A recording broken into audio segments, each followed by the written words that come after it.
시청자 여러분 안녕하십니까. 파워인터뷰 박경호입니다. 경제 뉴스를 시청하시다 보면 캐시카우란 용어를 자주 접하게 됩니다. 이 용어를 가장 쉽게 해석하면 기업의 돈줄이라는 뜻입니다. 국내 최대 정유회사인 SK에너지는 올 3분기 450억 원의 영업이익을 기록한 윤활유 사업을 분할하는 자체 구조조정을 단행했습니다. 기업의 경영 효율성을 위해 캐시카우 사업을 과감하게 분리한 것입니다.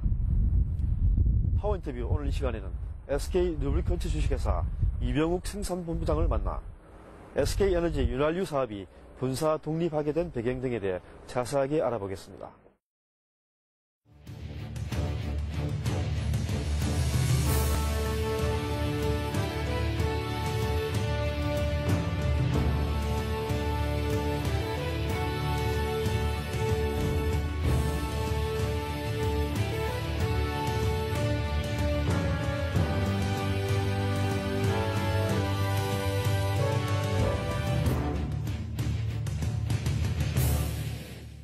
안녕하십니까. 네, 반갑습니다.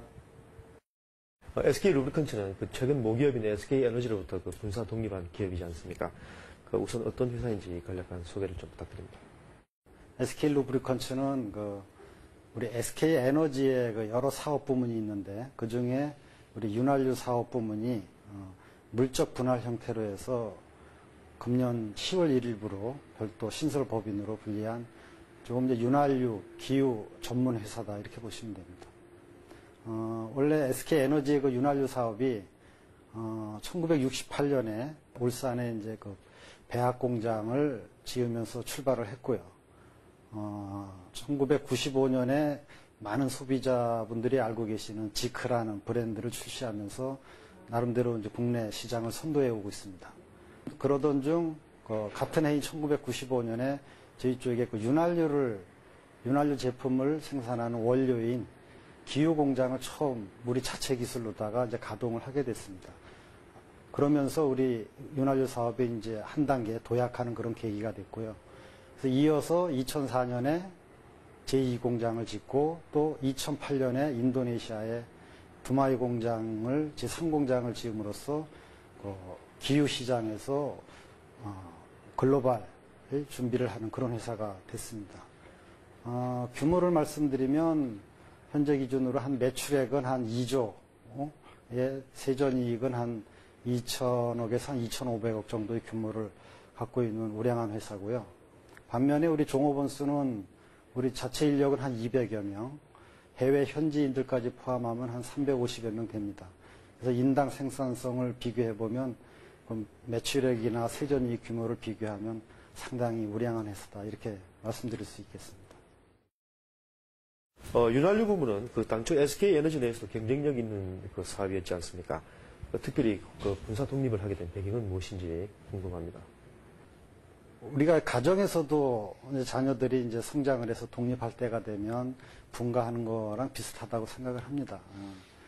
우리 SK에너지에는 여러 사업 부문이 구성되어 있습니다. 그 규모가 크다 보니까 어떤 요즘처럼 이렇게 급변하는 환경 변화에 능동적으로 대처하기 위해서는 어떤 사업 구조의 유연성 확보가 필요하거든요. 그런 차원에서 이제 분사를 하게 됐고, 우리 분사를 하더라도 이 분사하는 독립된 회사가 그 사업이 성장할 수 있고 발전할 수 있는 그런 사업이라야 성공할 수 있습니다. 그런 면에서 우리 윤활유 사업이 글로벌 경쟁력을 이미 갖췄고 그 기반이 됐기 때문에 윤활유 사업을 제일 먼저 분사를 하게 됐고요.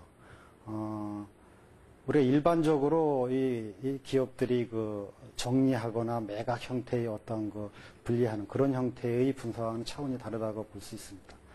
그래서 SK에너지에서 100% 지분을 보유한 자회사로 출범을 하게 된 것입니다. 분사가 추진될 당시에 모기업에 근무하던 직원들이 상대적으로 규모가 작은 SK 루브리컨트로 옮기는데 상당한 동료도 있을 것으로 보여지는데요. 어떻습니까? 분사하는 과정에서 좀 가장 힘든 부분 중에 하나였습니다. 일반적으로 우리가 분사를 한다 하면 경쟁력 없는 사업을 정리하거나 이런 거를 연상을 하다 보니까 SK에너지라는 큰 울타리 안에 있다가 이제 작은 회사로 분사한다니까 구성원들이 불안해했던 것도 사실입니다. 하지만 어떠한 우리가 진정성을 갖고 계속해서 대화하면서 그 부분을 많이 이해를 시켰기 때문에 지금 분사를 성공적으로 할 수 있었고요. 과정을 간단히 말씀드리면 구성원들 입장에서 뭐 가장 중요한 게 첫째가 고용 안정이니까요. 진짜 우리 SK 루브리컨츠로 떨어져 나가면 회사가 지속적으로 성장 발전할 수 있는 거고 내 직장이 진짜 괜찮은 거냐. 그 불안 심리가 제일 큰 건데 뭐 뒤에서 답변 드릴 기회가 있겠지만 우리 SK 루브리컨츠의 비전이나 향후 계획 이런 것들을 구체적으로 설명을 하면서 상당히 우리 구성원들한테 이해를 많이 시켰고요. 두 번째가 뭐 이제 처우 부분인데 그 부분도 모든 근로조건이나 처우도 에너지와 똑같이 한다라는 부분을 약속을 했고 크게 두 가지를 갖고 이해했는데 이런 부분들은 결국은 신뢰가 바탕이 돼야 되는데 저도 그렇고 우리 경영층에서도 아마 진정성을 갖고 많은 대화를 했습니다. 그래서 우리 구성원들이 이해를 해줬고 앞으로 남은 문제는 이제 이 약속한 이런 부분들을 우리가 진짜 경쟁력 있는 회사를 키워서 우리의 선택이 진짜 올바랐구나 하는 것을 보여주는 길이니까 앞으로 그런 신뢰를 쌓기 위해서라도 진짜 좋은 회사를 만들어 가야 됩니다. 그 SK 루브리컨츠의 그 생산은 그 울산 공장에서 담당하는 것으로 알고 있던데요. 그 회사의 심장부라 할 수 있는 울산 공장의 그 생산 규모나 그 현황에 대해서 설명을 좀 부탁드립니다. 울산 공장 규모만 먼저 말씀을 드리면 그 윤활유 배합 공장은 지금 기준으로 한 연간 한 130만 바렐 정도 윤활유 제품을 생산하는 규모를 갖고 있고요. 기유 공장 쪽은 제1공장, 2공장에서 두 개 공장을 갖고 있는데 하루에 한 2만 2천 바렐 정도의 기유 제품을 생산을 하고 있습니다. 연간으로 보면 한 800만 바렐 정도의 제품을 생산하는 규모입니다.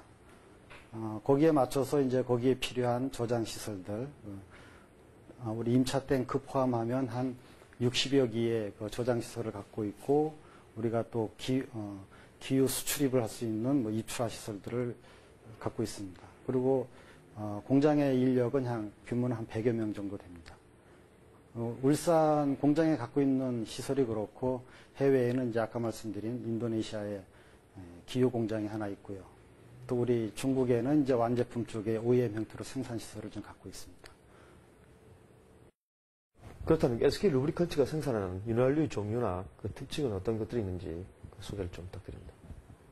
윤활유는 크게 보면 아까 말씀드린 대로 윤활유를 만드는 기유하고 윤활유 완제품하고 이렇게 구분이 되는데요. 이 기유는 저희 회사에서 생산하는 기유는 이제 그룹 3라 해서 고급 기유입니다. 그래서 기유는 우리가 구분할 때 그룹 1 제품, 그룹 2, 그룹 3 이렇게 구분하는데 저희는 그룹 1, 2는 생산을 안 하고 그룹 3 기유를 생산하고 있습니다. 그래서 그 점도에 따라서 뭐 U베이스 3, 4, 6 이렇게 뭐 그레이드는 구분해서 생산을 하고 있는데 저희가 생산하는 이 기유는 이제 고점도 고급 기유이기 때문에 상당히 그 해외 시장에서 그 반응도 좋고 저희가 이 그룹 3 제품은 해외 시장에서 한 50% 이상의 시장을 선점하고 있는 어찌 보면 그룹 3로만 놓고 보면 거의 탑 수준에 와 있는 그런 제품을 좀 생산하고 있습니다. 그 다음에 완제품 쪽은 뭐 자동차용, 산업용, 선박용 뭐 해서 한 400여 종의 제품을 생산하고 있습니다. 근데 앞에서 말씀드린 대로 우리가 만드는 그 완제품들은 전부 우리 자체 생산한 그 고급 기유를 갖고 만들기 때문에 그 점도 변화가 적어서 상당히 성능이 우수한 그런 고품질 윤활유를 생산하고 있습니다. 세계 윤활유 시장도 그 경쟁이 매우 치열한 것으로 알고 있는데요. 현재 세계 윤활유 시장 상황은 어떤지 궁금합니다. 전체 시장은 정체되어 있지만 이제 환경이 우리가 어떠한 거 이제 연비 개선이라든지 뭐 아시겠지만 그 우리 윤활유 자동차의 그 교체 주기라든지 이런 것들이 전부 길어지고 그다음에 이제 친환경 제품이 이제 필요해지면서 상당히 이제 고급화되고 있습니다. 그래서 제품별로 보면은 고급 품질이 우수한 정도는 수요가 늘어나고 있고 좀 품질이 저하된 제품들은 이제 수요가 감소되고 있습니다. 근데 저희는 이제 아까 말씀드린 대로 고급 기유인 그 그룹 3를 생산하고 있기 때문에 이 그룹 3 시장은 연간 한 17% 이상의 성장이 계속될 걸로 지금 보고 있고요. 반면에 이제 그룹 1 시장은 이제 그만큼 이제 감소를 하게 될 겁니다. 그런 면에서 저희는 앞으로 그 17% 성장하는 시장을 겨냥해서 계속해서 설비 신증서를 통해서 공격적인 경영을 좀 할 계획으로 있고요. 완제품 쪽으로 보면 완제품 시장 말씀드린 대로 정체되어 있지만 우리 중국이나 인도, 러시아 중심으로 한 신흥 시장들은 마켓 시어가 계속해서 한 5%에서 6% 증가세를 보일 걸로 보고 있습니다. 그래서 저희는 이제 주로 그 신흥 시장을 좀 겨냥하고 있기 때문에 우리 완제품 역시 지금 한 130만 정도 규모를 한 350만 정도까지 키워서 공격적인 지금 경영을 할 그럴 계획을 좀 갖고 있습니다. SK 루브리컨츠가 그 치열한 세계 시장에서 경쟁력을 확보하기 위해서는 무엇보다 고부가 윤활유 시장을 확보하는 것이 가장 중요한 부분이 아니겠습니까? 현재 국내 및 해외에서의 시장 상황은 어떻고 또 SK 루브리컨츠가 차지하는 비중은 어떤지 소개를 좀 부탁드립니다. 일단 기후를 먼저 말씀드리면 기후 아까 그룹 1, 2, 3를 전체 포함한 그 전체 시장에서 보면 저희 회사가 한 7위 정도, 세계에서 한 7위 정도 되는 규모입니다. 하지만 그 그룹 3로만 놓고 보면 말씀드린 대로 우리가 50% 이상을 지금 선점하고 있기 때문에 세계 탑, 그룹 3만 갖고 보면 세계 탑의 회사가 이미 돼 있고요. 그 다음에 저희가 생산하는 그 기후, 그룹 3 기후 제품도 80%가 전부 수출을 좀 하고 있습니다. 그 다음에 그 우리 엑슨모빌이나 BP, 쉘 같은 글로벌 기업들도 그룹 1, 2는 자체 생산하고 있지만 그룹 3 자체 생산이 없기 때문에 그런 회사들에 대해서도 저희가 연간 100만 톤 이상 수출을 좀 그룹 3 기준 하고 있습니다. 그 다음에 윤활유 시장은 상당히 좀 경쟁이 좀 치열합니다. 그래서 완제품 쪽으로 보면 이제 수출 비중이 지금은 한 20%밖에 안 되지만 이 부분도 우리가 기후 쪽의 성장과 발맞춰서 시너지를 내기 위해서 지속적으로 좀 능력을 좀 키워갈 그런 생각을 갖고 있습니다. SK 루브리컨츠는 출범과 동시에 기업 신용 등급이 AA-로 나올 만큼 신용 등급이 매우 좋은 것으로 나타나는데요. 시장에서 왜 이렇게 SK 루브리컨츠에 대한 신용사항을 좋게 보시는지 궁금합니다. 우수한 수익성하고 성장성입니다. 말씀드린 대로 우리 고급 윤활유 시장이 지금 꾸준한 성장이 예상되고 있기 때문에 거기에 지금 최근 저희 3년간의 평균 매출액 대비 영업이익률이 거의 15%에 육박하고 있습니다. 이런 부분들이 좋게 평가를 받은 것 같고요. 두 번째가 이제 재무 구조의 건전성을 줄 수 있습니다. 우리가 설립하면서 부채 비율이라든지 차입금이라든지 이런 부분들이 우리 에비타가 연간 2천억 이상 되기 때문에 그 에비타 대비 차입금 및 이자 비용 이런 부담이 상당히 적습니다. 이런 것들이 제대로 평가를 받았다고 보고 세 번째는 또 우리 모회사인 SK 에너지하고 관계입니다.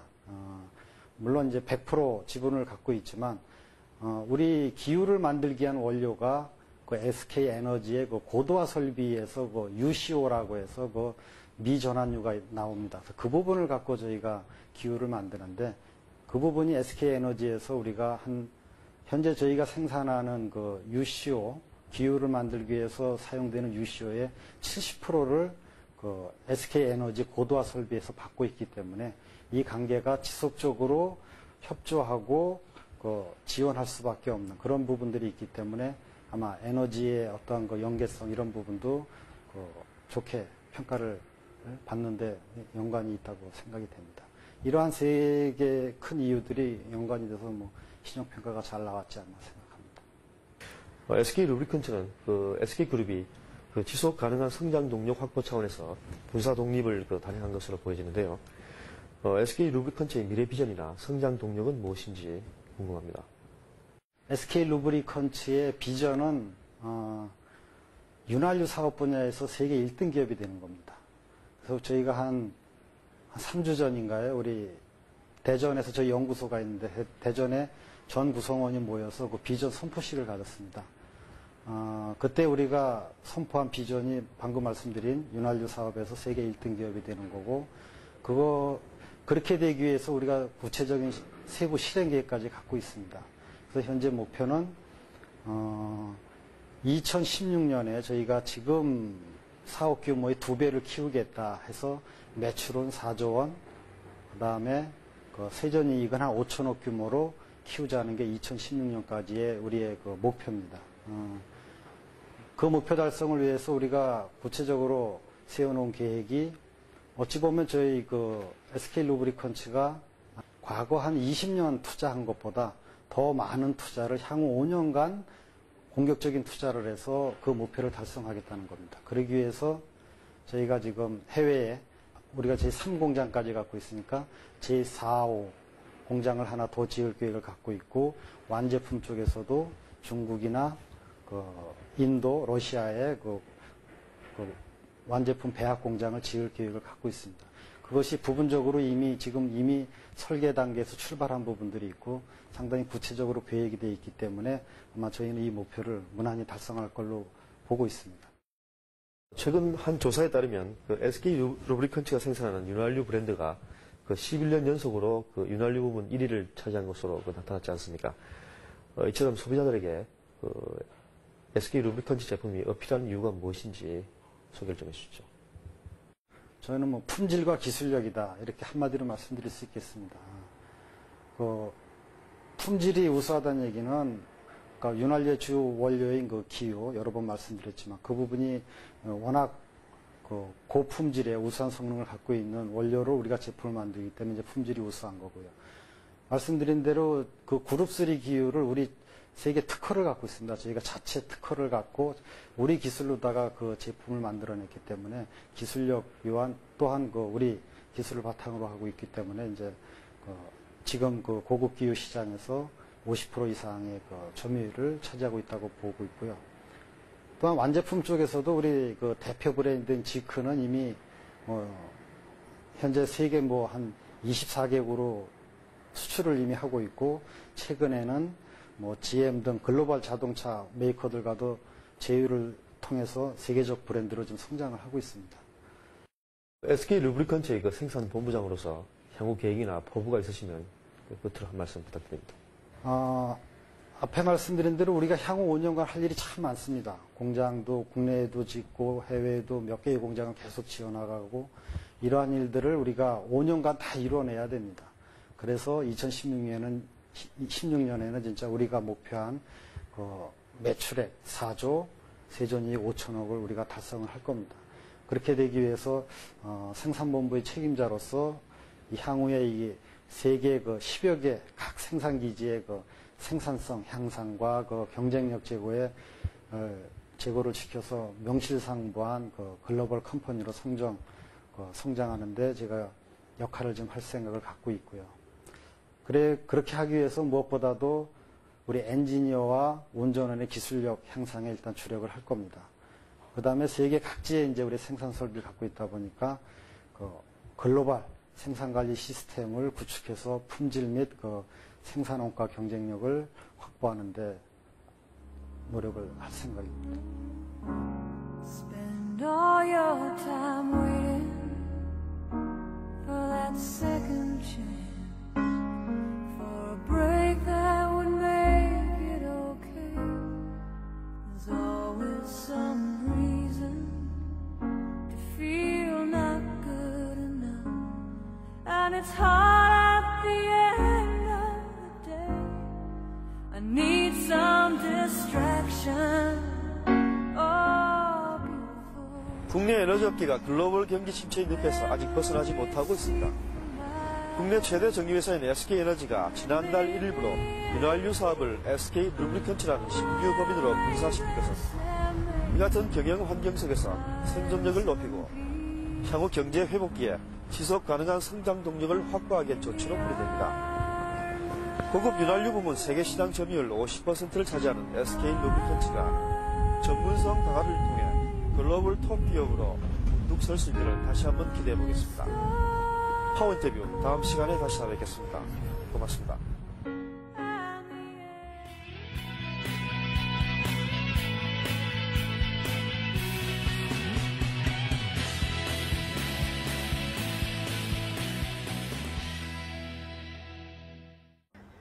정부는 최근 국내 경제 자유구역들의 외자 유치 등이 당초 기대에 못 미친다는 분석을 내놓고 이들 경제 자유구역들에 대한 수술이 불가피하다는 입장을 밝혔습니다.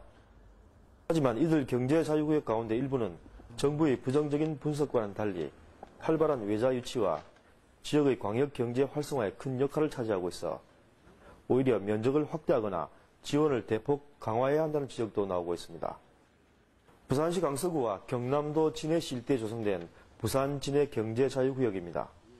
이곳에는 오는 2020년까지 30만 명의 인구를 수용할 수 있는 미래 명품 신도시 건설을 목표로 하고 있습니다. 2004년 3월 달에 개청을 했습니다. 2020년 완공 목표로 사업을 추진을 하고 있고요. 본 사업에 소요되는 총 사업비는 약 15조 원 정도가 소요되고 있습니다. 우리 부산진해 경제자유구역의 전체 면적은 104.8 평방킬로미터로서 이 전체 면적을 5개 지역으로 나누어서 사업을 추진을 하고 있습니다. 부산진해 경제자유구역청은 개청 5년 동안 눈에 띄는 외자 유치 실적을 거둬 미래형 명품 도시 건설에 큰 탄력을 받고 있습니다. 실제 구역청은 오는 2020년까지 100억 달러 외자 유치를 목표로 연도별 세부 계획을 수립하고 온 힘을 쏟고 있습니다. 2009년 10월 현재 51건 51억 달러의 외자 유치 실적을 거두고 있습니다. 외국 기업들이 우리 구역에 입주할 경우에는 기능 인력을 확보하는 데 별 어려움이 없다고 생각합니다. 그래서 외국 기업들이 속속 저희 경제자유구역에 들어오기 위해서 노크를 하고 있고 지금 이미 들어와 있는 외국 기업들 비즈니스가 지금 굉장히 활성화되어 있다고 봅니다. 부산진해 경제자유구역청은 외자 유치 사업 외에도 각종 개발 사업을 활발하게 진행하고 있습니다. 구역청이 시행 중인 5개 지역 18개 사업지구 가운데 현재 지사과학단지와 신호산업단지 등 2개 지구는 사업이 완료돼 국내외 기업들이 입주를 마쳤습니다. 또 화전산업단지와 서부산유통단지, 미음산업단지 등은 내년 초부터 잇따라 완공을 목표로 현재 부지 조성 공사가 활발하게 진행 중입니다. 부산 진해 경제자유구역이 최근 불어닥친 경제자유구역 위기론을 딛고 동부가 최고의 비즈니스 중심지로 떠오를 수 있을지 관심이 집중되고 있습니다. 지역경제 매거진 곽경호입니다.